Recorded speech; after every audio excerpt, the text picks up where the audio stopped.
ನಮಸ್ಕಾರ. ಭವಿಷ್ಯ ದರ್ಪಣದ ವಿಶೇಷ ನೇರ ಪ್ರಸಾರ ಕಾರ್ಯಕ್ರಮಕ್ಕೆ ಸ್ವಾಗತ. ನಾನು ಸುಷ್ಮಿತಾ ನಟರಾಜ್. ಭವಿಷ್ಯ ಅಂದ ತಕ್ಷಣ ಎಲ್ಲರ ತಲೆಯಲ್ಲಿ ಓಡೋದು ಒಂದೇ ಕಾಲ.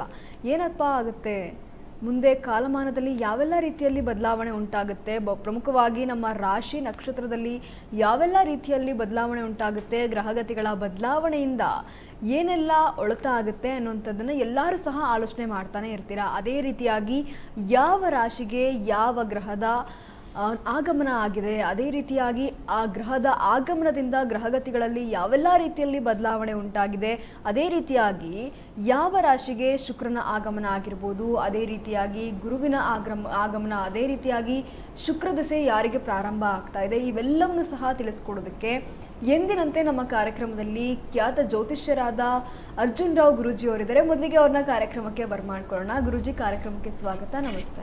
ನಮಸ್ತೆ ಅಮ್ಮ. ಸಮಸ್ತ ನಾಡಿನ ಜನತೆಗೆ ಸ್ಪೀಡ್ ನ್ಯೂಸ್ ಕನ್ನಡ ವಾಹಿನಿ ಮುಖಾಂತರ ತಮ್ಮೆಲ್ಲರಿಗೂ ಹೃದಯಪೂರ್ವಕ ಸುಸ್ವಾಗತವನ್ನು ಬಯಸ್ತೇನೆ. ಬಂಧುಗಳೇ, ಈ ದಿನ ವಿಶೇಷವಾಗಿರ್ತಕ್ಕಂಥ ಒಂದು ದಿನ, ಭಾನುವಾರ ದಿನ. ಈ ದಿನ ನನ್ನ ತಾಯಿ ಜಗನ್ಮಾತೆ ಸ್ವರೂಪಿಣಿಯಾಗಿರ್ತಕ್ಕಂಥ ರೇಣುಕಾ ಯಲ್ಲಮ್ಮ ಹಾಗೂ ಮಲೈ ಮಹದೇಶ್ವರನ ಪಾದಾರವಿಂದಗಳಿಗೆ ವಂದಿಸುತ್ತಾ, ಸೃಷ್ಟಿ ಸ್ಥಿತಿ ಲಯ ವಿನಾಶಿನಿ ಶಕ್ತಿಭೂತೆ ಸನಾತನಿ ಗುಣಾಶ್ರಯೇ ಗುಣಮಯೇ ಶ್ರೀ ರೇಣುಕಾ ನಮೋಸ್ತುತೆ. ಹಾಗೆ ಉತ್ತರ ನಾಡಿನಿಂದ ದಕ್ಷಿಣ ನಾಡಿಗೆ ಬಂದು ನೆಲೆಯಾಗಿ ನಿಂತಿರ್ತಕ್ಕಂಥ ಎಷ್ಟೋ ಕೋಟಿ ಹೃದಯಗಳ ಸಿಂಹಾಸನದಲ್ಲಿ ಇರ್ತಕ್ಕಂಥ ಮಲೈ ಮಹದೇಶ್ವರನ ಪಾದಾರಬಿಂದಗಳಿಗೆ ವಂದಿಸುತ್ತಾ, ಈ ಮಾತಾಪಿತರುಗಳ ಆಶೀರ್ವಾದ ಇಡೀ ಪೃಥ್ವಿಗೆ ಇರಲಿ, ಈ ಇಡೀ ಮನುಕುಲಕ್ಕೆ ಇರಲಿ, ಪ್ರಾಣ ಸಂಕುಲಕ್ಕಿರಲಿ, ಈ ಪ್ರಕೃತಿ ಮೇಲೆ ಇವರಿಬ್ಬರು ಆಶೀರ್ವಾದ ಸದಾ ಯಾವತ್ತೂ ಇರಲಿ. ಮುಂದುಗಡೆ ಈ ದಿನ ಬಂದು ಭಾನುವಾರ, ನಾನು ನನ್ನ ಮಗಳು ಇಬ್ಬರೂ ಕೂಡ 1 ಗಂಟೆಗಳ ಕಾಲ ನಿಮ್ಮ ಜೊತೆಯಲ್ಲಿ ನಿರಂತರವಾಗಿ ನಿಮ್ಮ ಕಷ್ಟ ಸುಖಗಳಿಗೆ ಸ್ಪಂದಿಸುತ್ತಾ, ನಿಮ್ಮ ಏನೇ ನೋವಿದ್ರೂ ಕೂಡ ನಮ್ಮ ವಾಹಿನಿ ಮುಖಾಂತರ ನಾವಿಬ್ಬರೂ ಕೂಡ ನಿಮಗೆ ನೀವೇನು ಪ್ರಶ್ನೆಯನ್ನು ಕೇಳ್ತೀರಿ ಅದಕ್ಕೆ ಕರೆಕ್ಟಾಗಿರ್ತಕ್ಕಂಥ ಅನುಷ್ಠಾನಗಳನ್ನು, ಮತ್ತು ಈ ವಾರದಲ್ಲಿ 12 ರಾಶಿಗಳಿಗೆ 27 ನಕ್ಷತ್ರಗಳಿಗೆ ಏನೇನು ಗಂಡಾಂತರಗಳು ಕಾದಿದೆ, ಯಾವ್ಯಾವ ರಾಶಿಗೆ ಶುಕ್ರದೇಶ ಇದೆ, ಯಾವ ರಾಶಿಯವರು ಏನೇನು ಅನುಷ್ಠಾನಗಳನ್ನು ಮಾಡ್ಕೋಬೇಕು, ಯಾವ ರೀತಿ ನೀವು ಮನೆ ಒಳಗಡೆ ಆ ಒಂದು ಪೂಜಾ ಕೈಕರ್ಯಗಳನ್ನು ಮಾಡ್ತಕ್ಕಂಥದ್ದು, ಗ್ರಾಮ ದೇವತೆಗಳಿಗೆ ಹೋಗ್ತಕ್ಕಂಥದ್ದು, ಇದನ್ನೆಲ್ಲ ತಿಳಿಸ್ತಾ ಹೋಗ್ತೀವಿ. ಪುಣ್ಯ ನದಿಗಳ ಸ್ಥಾನ, ಪುಣ್ಯಕ್ಷೇತ್ರಗಳ ಸ್ಥಾನ, ಪುಣ್ಯ ನದಿಗಳ ದರ್ಶನ ಮಾಡ್ತಕ್ಕಂಥದ್ದು, ಸ್ನಾನ ಮಾಡ್ತಕ್ಕಂಥದ್ದು, ಪುಣ್ಯ ದೇವಾಲಯಗಳ ದರ್ಶನ ಮಾಡ್ತಕ್ಕಂಥದ್ದು, ಇದನ್ನೆಲ್ಲನೂ ಕೂಡ ಸವಿಸ್ತರವಾಗಿ ನಾವು ನನ್ನ ಮಗಳು ಇಬ್ಬರೂ ಕೂಡ ನಿಮ್ಮ ಜೊತೆಲಿರ್ತೀವಿ. ಟಿ ವಿ ಮೇಲೆ ಕಾಣ್ತಕ್ಕಂಥ ಈ ನಂಬರ್ಗೆ ಕರೆಯನ್ನು ಮಾಡ್ತಕ್ಕಂಥದ್ದು ಮಾಡಿ, ಖಂಡಿತವಾಗೂ ನಾವು ನಿಮಗೆ ಸ್ಪಂದಿಸ್ತೀನಿ. ಖಂಡಿತವಾಗೂ ಈ ದಿನ ಬಂದು ರವಿವಾರ ಆಗಿರೋದ್ರಿಂದ ಸೂರ್ಯದೇವನ ಒಂದು ಸಲ ಮನಸ್ಸಿನಲ್ಲಿ ಪ್ರಾರ್ಥನೆ ಮಾಡುತ್ತಾ, ಜಪಾಕುಷ್ಮ ಸಂಕಾಶಂ ಕಾಶಪೇ ಮಹಾದ್ಯುತಿಂ ತಮೋರಿ ಸರ್ಪ ಪಾಪಗ್ನಂ ಪ್ರಣತೋಸ್ಮಿ ದಿವಾಕರಂ. ಓಂ ನಮೋ ಭಾಸ್ಕರಾಜಾಜ ವಿದ್ಮಹೆ ಸಹಸ್ರಲಕ್ಷ್ಮೀ ಧೀಮಹಿ ತನ್ನೋ ಸೂರ್ಯ ಪ್ರಚೋದಯಾತು. ಇಡೀ ಮನುಕುಲಕ್ಕೆ ಬೆಳಕನ್ನು ಕೊಡ್ತಕ್ಕಂಥವನು, ಆಶಾಕಿರಣವಾಗಿರ್ತಕ್ಕಂಥವನು ಸೂರ್ಯದೇವ. ಆ ಸೂರ್ಯದೇವನ ಪಾದಾರವಿಂದಗಳಿಗೆ ವಂದಿಸುತ್ತಾ ಕಾರ್ಯಕ್ರಮವನ್ನು ಮುಂದುವರಿಸೋಣ. ಗುರುಜಿನು ಈಗಾಗಲೇ ತಿಳಿಸ್ಕೊಡ್ತಾ ಹೋದ್ರಿ, ಇವತ್ತಿನ ದಿನ ಎಷ್ಟು ವಿಶೇಷತೆ, ಅದರ ಜೊತೆಗೆ ಯಾವೆಲ್ಲ ಅನುಷ್ಠಾನವನ್ನು ಮಾಡಬೇಕು ಅನ್ನೋಂಥದ್ದನ್ನು. ಅದೇ ರೀತಿಯಾಗಿ ನಾವು ಪ್ರತಿ ಬಾರಿಯೂ ಸಹ ಒಂದು ವಾರದ ಒಟ್ಟಾರೆ ಭವಿಷ್ಯವನ್ನು, ಒಟ್ಟಾರೆ ರಾಶಿಯಲ್ಲಿ ಯಾವೆಲ್ಲ ರೀತಿಯಲ್ಲಿ ಬದಲಾವಣೆ ಉಂಟಾಗುತ್ತೆ ಅನ್ನೋದನ್ನು ತಿಳಿಸ್ಕೊಡ್ತಾ ಹೋಗ್ತೀವಿ. ಅದೇ ರೀತಿಯಾಗಿ ಪ್ರಮುಖವಾಗಿ ಈ ಏನು ಸೋಮವಾರದಿಂದ ಮತ್ತೆ ಶುಕ್ರವಾರದವರೆಗೂ ಇರುವಂತಹ ದಿನಮಾನದಲ್ಲಿ ಯಾವೆಲ್ಲ ಅನುಷ್ಠಾನವನ್ನು ಪಾಲನೆ ಮಾಡಬೇಕು? ಖಂಡಿತವೂ ಒಳ್ಳೆ ಉತ್ತಮವಾಗಿರ್ತಕ್ಕಂಥ ಪ್ರಶ್ನೆ. ಯಾಕಂದರೆ ಇನ್ನು ಬರೋ ವಾರದಲ್ಲಿ, ಆಚೆ ವಾರದಲ್ಲಿ ನಮಗೆ ಇನ್ನೇನು ಆಷಾಢ ಶುರುವಾಗ್ಬಿಡುತ್ತೆ, ಅಮಾವಾಸ್ಯೆ ಕಳೆದ ನಂತರ. ಅದರಿಂದ ಈ ಸಿಕ್ಕಿರೋದು ಒಂದು 4-5 ದಿನಗಳ ಕಾಲ ನಮಗೆ ಸಿಕ್ಕಿರ್ತಕ್ಕಂಥದ್ದು. ಅದರಲ್ಲೂ ನಿಜ ಜ್ಯೇಷ್ಠ ಮಾಸದಲ್ಲಿ ನಾವು ಕೆಲವೊಂದು ಅನುಷ್ಠಾನಗಳನ್ನು ಮಾಡಿದಾಗ, ನೀವು 1 ವರ್ಷಗಳ ಕಾಲ ನೀವೇನು ಮಾಡಿದ್ದೀರಿ ಅನುಷ್ಠಾನಗಳು, ಎಷ್ಟು ಪೂಜೆ ಕೈಕರ್ಯಗಳನ್ನು ಮಾಡಿದ್ದೀರಿ, ಖಂಡಿತವಾಗೂ ಈ ನಿಜ ಜ್ಯೇಷ್ಠ ಮಾಸದಲ್ಲಿ ನೀವು ಮಾಡ್ತಕ್ಕಂಥದ್ದು ಉತ್ತಮವಾಗಿರ್ತಕ್ಕಂಥದ್ದು. ನಿಮ್ಮ ಹಿರಿಯರಿಗೆ ಯಾರು ಗತಿಸಿ ಹೋಗಿರ್ತಾರೆ ಅವರಿಗೆ ಪಿಂಡ ಪ್ರದಾನಗಳನ್ನು ಮಾಡ್ತಕ್ಕಂಥದ್ದು ಸೂಕ್ತ. ಇದು ಕಳೆದ ನಂತರ ಇನ್ನು ಆಷಾಢ ಬರುತ್ತೆ, ಆಷಾಢ ಆದಮೇಲೆ ಶ್ರಾವಣ ಆದಮೇಲೆ ನಿಮಗೆ ಸಿಗ್ತಕ್ಕಂಥದ್ದು ಮಹಾಲಯ ಅಮಾವಾಸ್ಯದಲ್ಲಿ, ಭಾದ್ರಪದ ಮಾಸ. ಆ ಮಾಸದಲ್ಲಿ ನಾವು ಮಾಡ್ತಕ್ಕಂಥ ಕಾರ್ಯಕ್ರಮಗಳು. ಆದರೆ ಈಗ ಸಿಕ್ಕಿರ್ತಕ್ಕಂಥದ್ದು ಒಂದು 5 ದಿನಗಳ ಕಾಲ ನೀವು ಹಿರಿಯರಿಗೆ ಪಿಂಡ ಪ್ರದಾನಗಳನ್ನು ಮಾಡ್ತಕ್ಕಂಥದ್ದು, ಅವರ ಆತ್ಮಕ್ಕೆ ಒಳ್ಳೆಯದಾಗಲಿ ಭಗವಂತ ಅಂತೇಳಿ ಪ್ರಾರ್ಥನೆ ಮಾಡಿರ್ತಕ್ಕಂಥದ್ದು, ಆ ನದಿ ತೀರಗಳಿಗೆ ಹೋಗಿ ಅವರಿಗೆ ಶ್ರಾದ್ದ ಕಾರ್ಯಗಳನ್ನು ಮಾಡ್ತಕ್ಕಂಥದ್ದು, ಪುಣ್ಯಕ್ಷೇತ್ರಗಳಿಗೆ ಗಯಾ ಅಂಥದ್ದಕ್ಕಾಗಲಿ, ಮುರುಡೇಶ್ವರ ಸಮುದ್ರ ತೀರದ ಕಡೆಗಾಗಲಿ, ಕಾವೇರಿ ನದಿಯ ತಟದಲ್ಲೇ ಆಗಲಿ, ಸಂಗಮ ಇರತಕ್ಕಂಥ ಯಾವುದೇ ಒಂದು ಸ್ಥಳದಲ್ಲಿ ನದಿಯ ದಡದಲ್ಲಿ ಕೂತ್ಕೊಂಡು ನಾವು ಹಿರಿಯರಿಗೆ ಪಿಂಡ ಪ್ರದಾನಗಳನ್ನು ಮಾಡ್ತಕ್ಕಂಥದ್ದು, ಅದರಲ್ಲೂ 3 ತಲೆಮಾರುಗಳಿಗೆ ಆಗ್ತಕ್ಕಂಥ ಪಿಂಡ ಪ್ರದಾನಗಳನ್ನು ನಾವು ತರ್ಪಣಾದಿಗಳನ್ನು ಮಾಡ್ತಕ್ಕಂಥದ್ದು ಮಾಡಿದಾಗ ಈ ನಿಜ ಜ್ಯೇಷ್ಠ ಮಾಸದಲ್ಲಿ ಯಥೇಚ್ಛವಾಗಿ ದಾನ ಧರ್ಮಗಳನ್ನು ಮಾಡಿದಾಗ, ಯಥೇಚ್ಛವಾಗಿ ಅರ್ಹ ಬ್ರಾಹ್ಮಣರಿಗೆ ಕರೆದು ಮನೆಗೆ ಅವರಿಗೆ ಪಾದಗಳನ್ನು ತೊಳೆದು ಅವರಿಗೆ ವಸ್ತ್ರದಾನವನ್ನು ಕೊಡ್ತಕ್ಕಂಥದ್ದು, ಬೆಳೆದಿರ್ತಕ್ಕಂಥ ನೀವೇನೇ ಬೆಳೆದಿರ್ತಕ್ಕಂಥ ಇಲ್ಲ ಏನೇ ತೊಗೊಂಬಂದಿರ್ತಕ್ಕಂಥ ಪದಾರ್ಥನ ಅರ್ಹ ಬ್ರಾಹ್ಮಣರಿಗೆ ಬ್ರಾಹ್ಮಣೋತ್ತಮರಿಗೆ ಅವರಿಗೆ ದಾನ ಧರ್ಮಗಳನ್ನು ಕೊಡ್ತಕ್ಕಂಥದ್ದು ಮಾಡಿ ಖಂಡಿತವಾಗೂ ನಿಮಗೆ ನೀವು ತಿಳಿದಿರೋ ಮಾಡಿರ್ತಕ್ಕಂಥ ಕರ್ಮದ ಫಲವನ್ನು ಕ್ಷೀಣಿಸ್ತದೆ. ಮುಂದೆ ನಿಮಗೆ ಒಳ್ಳೆಯ ಸನ್ಮಾರ್ಗ, ಮನೆ ಒಳಗಡೆ ಸುಖ, ಶಾಂತಿ, ನೆಮ್ಮದಿ, ಆರೋಗ್ಯ ಭಾಗ್ಯ ಎಲ್ಲವನ್ನೂ ಸಿಗ್ತಕ್ಕಂಥದ್ದಾಗುತ್ತೆ, ಒಳ್ಳೆಯದಾಗುತ್ತೆ. ಗುರುಜಿ ಒಂದು ಕರೆ ಇದೆ, ಅದನ್ನು ತಗೊಳ್ಳೋಣ. ಹಲೋ ಹಲೋ ನಮಸ್ತೆ. ಹಲೋ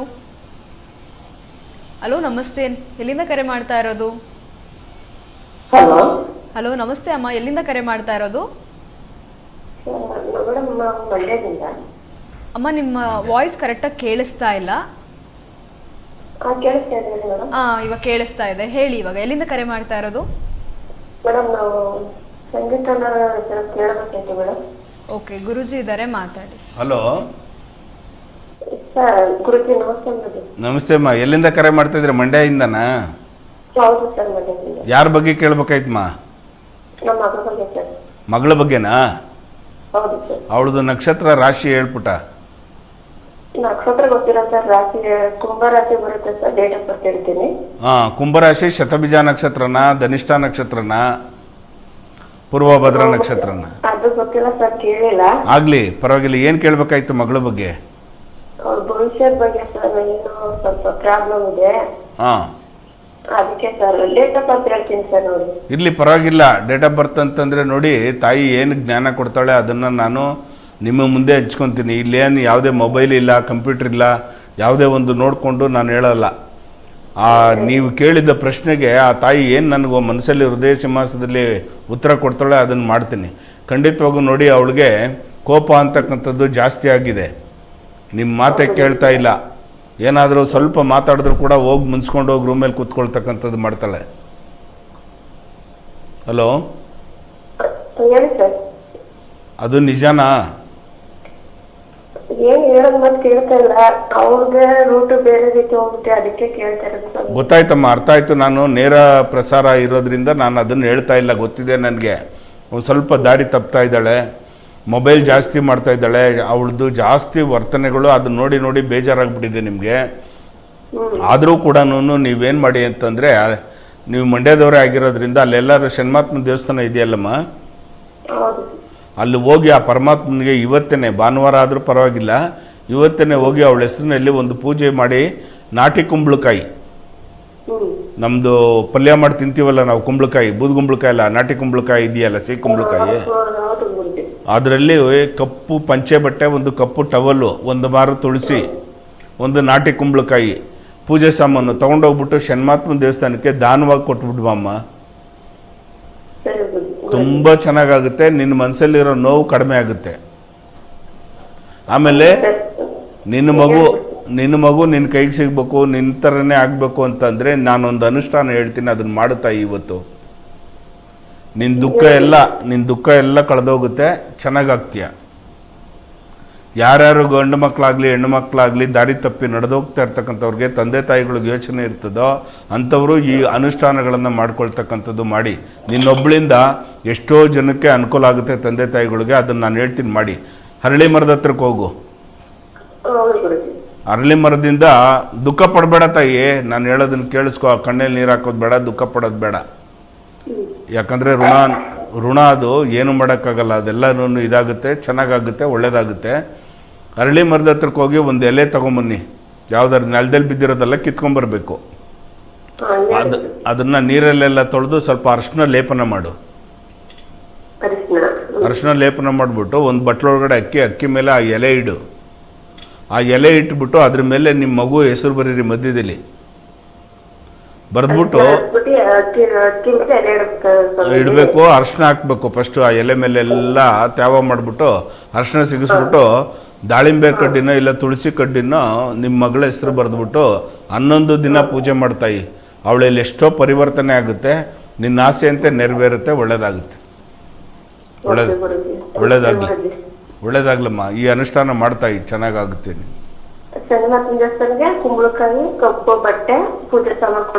ಪೂಜೆ ಸಾಮಾನು ತುಳಸಿ ತಗೊಂಡೋಗಿ ಕೊಡೋದು ಬೇಡ. ಇದು ತುಳಸಿ ತಗೊಂಡೋಗಿ ಕೊಡಬೇಕು. ಯಾಕಂದ್ರೆ ತುಳಸಿ ಪ್ರಿಯನೇ ಅವನು ಶನ್ಮಾತ್ಮ. ತುಳಸಿ, ಕಪ್ಪು ಪಂಚೆ, ನಾಟಿ ಕುಂಬಳಕಾಯಿ ದಾನವಾಗಿ ಕೊಟ್ಬಿಡ್ಬಾ. ಆ ಪ್ರಧಾನ ಅರ್ಚಕರಿಗೆ ಕೈ ಕೊಟ್ಬಿಟ್ಟು ನನ್ನ ಮಗಳ ಹೆಸರಲ್ಲಿ ಸಂಕಲ್ಪ ಮಾಡಿ ಅಂತ ಕೇಳ್ಕೊ. ಒಳ್ಳೇದಾಗುತ್ತೆ ನಿಮಗೆ, ಒಳ್ಳೇದಾಗುತ್ತೆ. ಕರೆ ಮಾಡಿದ್ದಕ್ಕಾಗಿ ಧನ್ಯವಾದ ಅಮ್ಮ. ವೀಕ್ಷಕರೇ, ಯಾವುದೇ ರೀತಿಯ ಕಷ್ಟಗಳಾಗಿರ್ಬೋದು, ಯಾವುದೇ ರೀತಿಯ ಗೊಂದಲಗಳಾಗಿರ್ಬೋದು, ನಿಮ್ಮೆಲ್ಲ ಕಷ್ಟಗಳಿಗೆ, ನಿಮ್ಮೆಲ್ಲ ಗೊಂದಲಗಳಿಗೆ ನಿಮಗಿರುವಂತಹ ಒಂದು ನೇರ ಪರಿಹಾರ ಅಂತ ಅಂದರೆ ನಿಮ್ಮ ಸ್ಕ್ರೀನ್ ಮೇಲೆ ಡಿಸ್ಪ್ಲೇ ಆಗ್ತಿರುವಂತಹ ನಂಬರ್ 9743554266 ಈ ಸಂಖ್ಯೆಗೆ ಕರೆ ಮಾಡಿದರೆ ಗುರೂಜಿ ಅವರು ನಿಮ್ಮೆಲ್ಲ ರೀತಿಯ ಕಷ್ಟಗಳಿಗೆ, ಸಮಸ್ಯೆಗಳಿಗೆ ಪರಿಹಾರವನ್ನು ಕೊಡ್ತಾ ಹೋಗ್ತಾರೆ. ತಪ್ಪದೆ ಕರೆ ಮಾಡಿ ನಿಮ್ಮೆಲ್ಲ ಸಮಸ್ಯೆಗಳಿಗೆ ಪರಿಹಾರವನ್ನು ಪಡ್ಕೊಳ್ಳಿ. ಗುರುಜಿ, ಇನ್ನು ಇವಾಗ ನಾವು ಕರೆಯಲ್ಲಿ ಮಾತಾಡ್ತಾ ಒಂದು ವಿಚಾರ ನೀವು ತಿಳಿಸ್ಕೊಟ್ರಿ. ಶನಿ ಮಹಾತ್ಮನಿಗೆ ಎಳ್ಳು ಭಕ್ತಿ ಹಚ್ಚೋದಾಗಿರ್ಬೋದು, ಅದೇ ರೀತಿಯಾಗಿ ತುಳಸಿಯನ್ನು ತಗೊಂಡು ಕೊಡೋ ಆಗಿರ್ಬೋದು, ಈ ರೀತಿ ಒಂದಷ್ಟು ಅನುಷ್ಠಾನವನ್ನು ತಿಳಿಸ್ಕೊಟ್ರಿ. ಅದೇ ರೀತಿಯಾಗಿ ನಿನ್ನೆ ಕರೆ ಮಾಡಿದಂತಹ ಒಬ್ಬ ಚಂದ್ರಧರರಿಗೆ ನೀವು ತಿಳಿಸ್ಕೊಟ್ಟಿದ್ದಂತಹ ವಿಚಾರ ಏನಪ್ಪ ಅಂತಂದರೆ, ಎಳ್ಳು ಬತ್ತಿಯನ್ನು ಹಚ್ಚಬೇಕು. ಶನಿ ಮಹಾತ್ಮನ ದೇವಸ್ಥಾನ ತೊಗೊಂಡೋಗಿ ಎಳ್ಳು ಬತ್ತಿಯನ್ನು ಹಚ್ಚೋದ್ರಿಂದ ಎಲ್ಲ ರೀತಿಯಲ್ಲೂ ಸಹ ಸಮಸ್ಯೆಗಳು ಪರಿಹಾರ ಆಗುತ್ತೆ. ಅದರ ಜೊತೆಗೆ ನೆನ್ನೆ ನೀವು ಹೇಳಿದ್ರಿ ಎಳ್ಳಿನ ಮಹತ್ವ ಏನು, ಎಳ್ಳನ್ನು ಏನಕ್ಕೆ ಹಚ್ಚಬೇಕು, ಯಾವೆಲ್ಲ ರೀತಿಯಲ್ಲಿ ಪೂಜೆಯನ್ನು ಮಾಡಿದ್ರೆ ಹೊಳತಾಗುತ್ತೆ ಅನ್ನೋಂಥದ್ದನ್ನ ಇವತ್ತು ತಿಳಿಸ್ಕೊಡ್ಬೋದಾ? ಖಂಡಿತ. ಮೊನ್ನೆ ಒಳ್ಳೆ ಉತ್ತಮವಾಗಿರ್ತಕ್ಕಂಥ ಪ್ರಶ್ನೆ ಕೇಳಿದೆ. ತಿಳ್ಕೊಳ್ಳೋ ಅಂತಾನೆ ವಿಚಾರ ಇವೆಲ್ಲನೂ ಕೂಡ ಮನುಕುಲಕ್ಕೆ ಆಗಲಿ, ನೀವಾಗಲಿ, ಯಾರೇ ಆಗಲಿ ತಿಳ್ಕೊಳ್ತಕ್ಕಂಥದ್ದು. ಎಳ್ಳಿಗೆ ಅಷ್ಟು ಮಹತ್ವ ಇರ್ತಕ್ಕಂಥದ್ದು, ಮೋಕ್ಷಕಾರಕ ಅಂತ ಹೇಳ್ತಕ್ಕಂಥದ್ದು. ನಾವೇನೇ ಒಂದು ಶ್ರಾದ್ದ ಕಾರ್ಯ ಮಾಡಬೇಕಾದ್ರೂ ಕೂಡ ಎಳ್ಳಿಲ್ದಿರೇ, ದರ್ಬೆ ಇಲ್ದಿರೇ ಅದು ಮೋಕ್ಷನೇ ಆಗಲ್ಲ. ಅದಕ್ಕೆ ಪೂರ್ಣ ಫಲ ಸಿಗ್ತಕ್ಕಂಥದ್ದಾಗಲ್ಲ. ಹಾಗಾಗಿ ತರ್ಪಣಗಳನ್ನು ನಾವು ಕೊಡ್ತಕ್ಕಂಥದ್ದು ನೋಡಿ. ಕೆಲವೊಂದು ರಾಶಿ ನಕ್ಷತ್ರಗಳಿಗೆ, ಕೆಲವು ದೇವತೆಗಳಿಗೆ, ಈ ನವಗ್ರಹಗಳಲ್ಲಿ ಒಂದೊಂದು ಧಾನ್ಯಗಳು ಒಂದೊಂದಕ್ಕೆ ನಾವು ಈಗ 9 ಗ್ರಹಗಳಿಗೆ ಅವಕ್ಕೆ ಆದಂಥ ಒಂದು ಧಾನ್ಯಗಳನ್ನು ಹಿರಿಯರು ಮಾಡಿಬಿಟ್ಟಿದ್ದಾರೆ. ಅಂದರೆ ಪೂರ್ವಕಾಲದಿಂದನೂ ಮಾಡಿರ್ತಕ್ಕಂಥದ್ದು.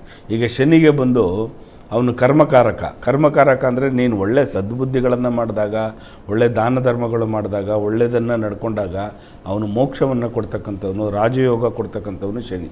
ಹಾಗಾಗಿ ಎಳ್ಳು ಅಂತಕ್ಕಂಥದ್ದು, ಎಳ್ಳೆಣ್ಣೆ, ಎಳ್ಳು ಬತ್ತಿ, ಎಳ್ಳು ಇವೆಲ್ಲನೂ ಕೂಡ ನಮಗೆ ನಾವು ತಿಳಿದಿರೋ ಮಾಡಿರ್ತಕ್ಕಂಥ ತಪ್ಪುಗಳನ್ನೆಲ್ಲ ಕ್ಷೀಣಿಸ್ತಾ ಹೋಗಿ ನಮಗೆ ಉನ್ನತ ಸ್ಥಾನಮಾನವನ್ನು ಕಲ್ಪಿಸ್ತಕ್ಕಂಥದ್ದು. ಒಬ್ಬ ಮನುಷ್ಯ ಏನು ಕೇಳ್ತಾನೆ, ನನಗೆ ಮೋಕ್ಷ ಪ್ರಾಪ್ತಿಯಾಗಲಿ ಅಂತೇಳಿ. ಮೋಕ್ಷ ಅಂದ್ರೇನು? ಇನ್ನೊಂದು ಜನ್ಮನೇ ಬೇಡ ನನಗೆ, ಈ ಜನ್ಮ ಸಾಕು, ಈ ಮನುಷ್ಯ ಜನ್ಮ ಸಾಕು, ಇನ್ನು ಬೇರೆ ಯಾವ ಜನ್ಮನೂ ಬೇಡ. ಇನ್ನು ದೇವತಾ ಕಾರ್ಯದಲ್ಲಿ ಅವರ ಒಂದು ಸೇವೆಯನ್ನು ಮಾಡ್ಕೊಂಡು ಹೋಗ್ತಕ್ಕಂಥದ್ದು, ಬರೋ ಜನ್ಮದಲ್ಲೂ ಕೂಡ ಆ ದೈವ ಸಾನ್ನಿಧ್ಯದಲ್ಲೇ ಇದ್ದು ಅವರಿಗೆ ಸೇವೆಗಳನ್ನು ಮಾಡ್ತಕ್ಕಂಥದ್ದು ಆಗ್ಲಪ್ಪ ಭಗವಂತ ಅಂತ ಕೇಳ್ತಾರಲ್ಲ, ಅದಕ್ಕೆ ಮೋಕ್ಷಕಾರಕ ಬಂದು ಎಳ್ಳು. ಆ ಎಳ್ಳಿನಿಂದ ಎಳ್ಳೆಣ್ಣೆ ಮಜ್ಜನ ಮಾಡ್ತಕ್ಕಂಥದ್ದು, ಸ್ವಾಮಿಗೆ ಲೇಪನ ಮಾಡ್ತಕ್ಕಂಥದ್ದು ಮಾಡಿದಾಗ ಕರ್ಮಕಾರಕನಾಗಿರ್ತಕ್ಕಂಥ ಶನಿಯಾಗಿರಲಿ, ಇಲ್ಲ ನಮಗೆಲ್ಲ ಒಳಿತನ್ನು ಮಾಡ್ತಕ್ಕಂಥ ಭಗವಂತನ ಕಲಿಯುಗ ವರದ ಅಂತಕ್ಕಂಥ ಆಂಜನೇಯನ ಒಂದು ಸಾನ್ನಿಧ್ಯದಲ್ಲಿ ಎಳ್ಳೆಣ್ಣೆಯನ್ನು ಮಜ್ಜನ ಮಾಡಬೇಕು. ಈಗ ಮಲೆ ಮಹದೇಶ್ವರಿಗೆ ಎಳ್ಳೆಣ್ಣೆಯನ್ನು ಯಾವಾಗ ಮಜ್ಜನ ಮಾಡ್ತಾರೆ ಮಲೆ ಮಹದೇಶ್ವರದಲ್ಲಿ, ಹಾಗೆ ಶನೇಶ್ವರನ ಆಲಯದಲ್ಲಿ ಎಳ್ಳೆಣ್ಣೆ ಮಜ್ಜನ ಮಾಡ್ತಕ್ಕಂಥದ್ದು, ಆಂಜನೇಯನ ವಿಗ್ರಹಕ್ಕೆ ಎಳ್ಳೆಣ್ಣೆಯನ್ನು ಲೇಪನ ಮಾಡ್ತಕ್ಕಂಥದ್ದು, ಇದೆಲ್ಲ ಮಾಡಿದಾಗ ನಿಮಗೆ ಎಲ್ಲಿಲ್ಲದ ಸಿರಿ ಸಂಪತ್ತು ಆಗ್ತಕ್ಕಂಥದ್ದು. ಅದಕ್ಕೆ ಎಳ್ಳಿಗೆ ಅಷ್ಟು ಮಹತ್ವ ಇರ್ತಕ್ಕಂಥದ್ದು. ಗುರುಜಿ,